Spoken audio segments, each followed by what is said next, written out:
Jo Sheppard, thank you so much for joining us on the IPAA 2019 Annual Forum podcast series. Wonderful to be here. Jo, you just started in your role as the Director of Stakeholder Engagement at USQ. This sounds like quite an exciting role in terms of really the regional focus that you have from your experience. Yeah, it is. It's a really exciting time, not only for regional Queensland, I think, but for the University of Southern Queensland, which has a long-term reputation as being one of our leading regional universities in Australia. Education, like every other industry, is currently being disrupted. People are changing around how they want to learn, how they need to learn.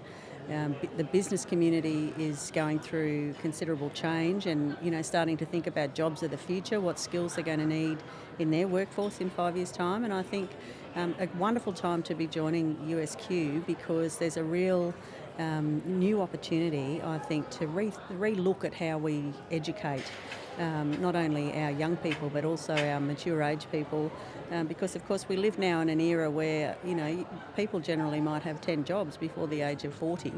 Really exciting time. And you'll be forging some of those partnerships in this role. So those partnerships, particularly in regional areas, have been hard to establish, haven't they, at times? Well, I think USQ really wants to get closer to business and industry and to communities. If you've got a university in your region, you're incredibly lucky.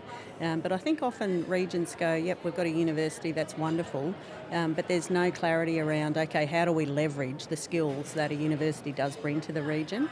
So a big part of my role will be talking with business and industry, getting them to understand what the capability in USQ is and how that might benefit their business in terms of student placement, attracting new skills, but also in terms of research projects that'll make a difference to their business and industry.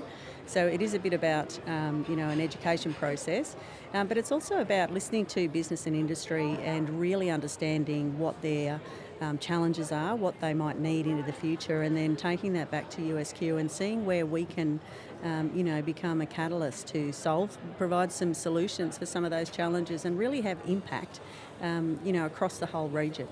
There's tough times for the regions at the moment that we hear about, so a lot of your passion is about building resilience as well? Yeah, I think so. I do have a real heart for regional and remote Australia, and particularly Queensland, because that's where I grew up. And there's some fabulous people in rural Australia, but it is tough. It's really tough. Disruption is everywhere. Drought, droughts are not a stranger to us in the bush, but we are experiencing some pretty severe weather extremes, I guess, in terms of droughts and floods. Population migration, there's a whole range of challenges facing the bush.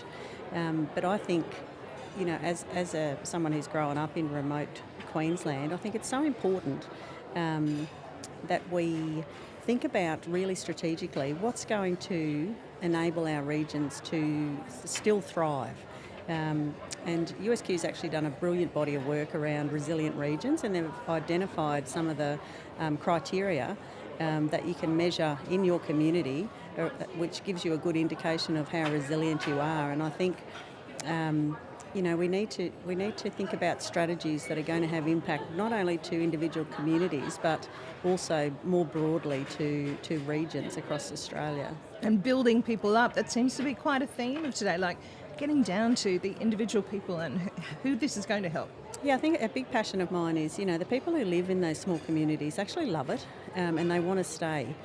So I think if we think about public policy, we really need to look at initiatives that support the people who want to stay there. Even if it's, something as simple as business turnaround services. So you've got an existing business and you're based in Cunnamulla or Quilpie, you love the place, you don't want to leave, but you are struggling, with the digital age, with changing your business practices so that you, remain profitable and sustainable, looking at emerging customer bases like tourism, for instance.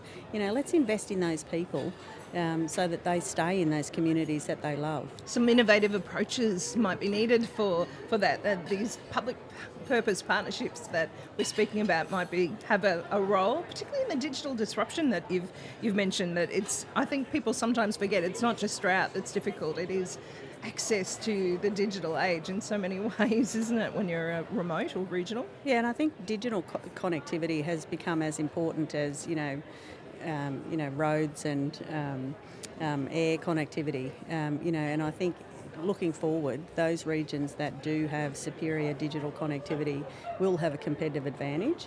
So Toowoomba, is one of the most digitally connected cities in regional Australia, which is a fantastic thing. But I think we also need to assist our businesses, not just businesses, but the communities entirely, through the education sectors, social service delivery, small business, large business, to really make that change into the digital age. And I see examples throughout Toowoomba of businesses who have embraced the digital age. They've got quite advanced digital strategies which they're implementing in their business, and they're really starting to reap the rewards. But equally I see businesses who have been around a long time and they're struggling with that disruption. And I think it's critical that public policy supports businesses, communities to adapt so that they can be sustainable into the future. And get some more of those success stories. You mentioned the second range bypass was a good example of this actually really working. Yeah, so the second range crossing, has been a project that our community has been waiting for decades, and it's going to be a fabulous nation-building piece of infrastructure which is due to be opened very shortly. But I think the great thing that we saw with that project was a collaborative approach to making sure that the community and the region maximise their benefit out of the construction of that major piece of infrastructure.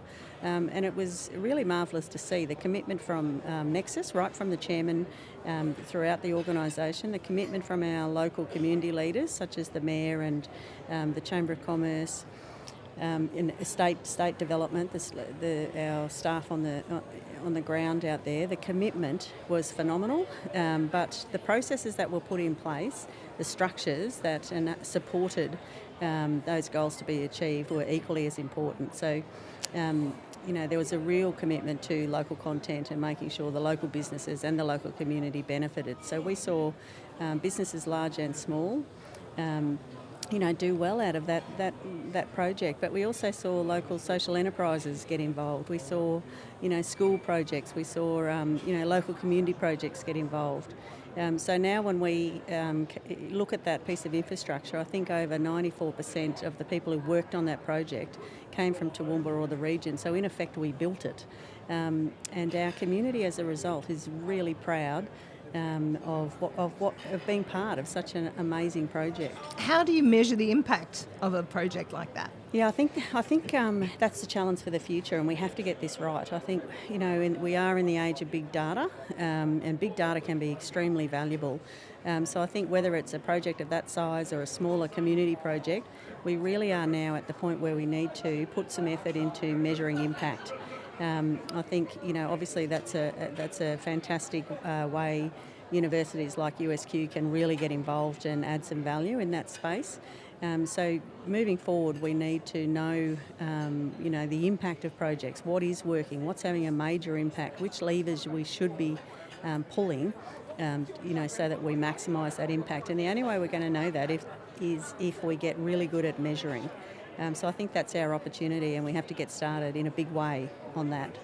Well, thank you so much for joining us, Jo. Is there any final thoughts that you'd like to leave us with for the podcast? Only that, during my working career, I have seen a gradual shift away from silos into more collaborative work practices. So I've seen it, in government agencies, but I've also seen it in private enterprise. So I'm seeing more and more businesses starting to co-locate, co-invest, work together rather than competitively. And I do think, that might be a little bit because we all realise we're now operating in a global stage. So, we're not really competitors. We actually need to collaborate because we're competing with the rest of the world.